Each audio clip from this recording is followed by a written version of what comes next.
Hi, today I am going to share with you about a decision of the Honorable Supreme Court between B.V. Seshaya and State of Telangana, wherein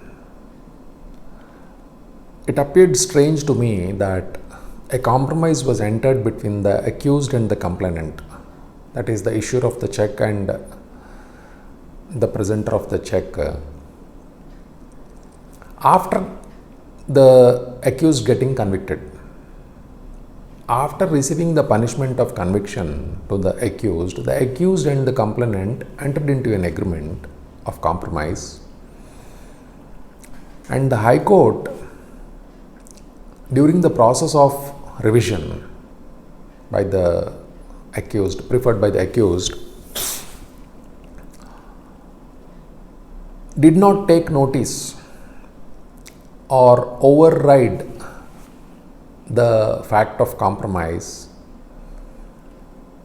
and convicted the accused or confirmed the decision of the trial court,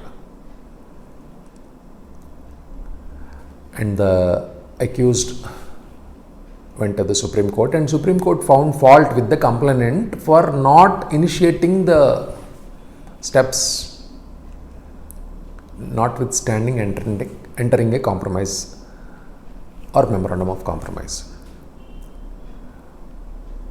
So what we must understand from this decision is that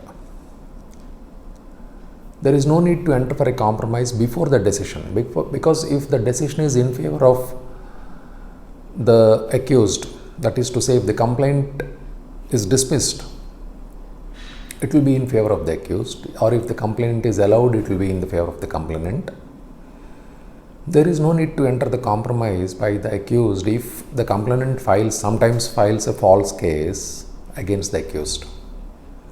Let the accused wait for the decision of the court. So if unfortunately if the accused gets convicted, then also accused can enter a compromise. In those circumstances, accused must see that a compromise petition is moved by the complainant in default of the terms of the compromise, and the accused must comply the compromise petition. Whatever the demands of the compromise that are put forward by the complainant must be complied by the accused. So if the complainant is not bringing the compromise petition to the court, then it will be fault of the complainant, not the fault of the accused. In those circumstances, if the accused reports to the court that there is a compromise pending between the parties, then court must insist, and court will insist for the complainant to file a compromise petition in order to initiate the process of compromise.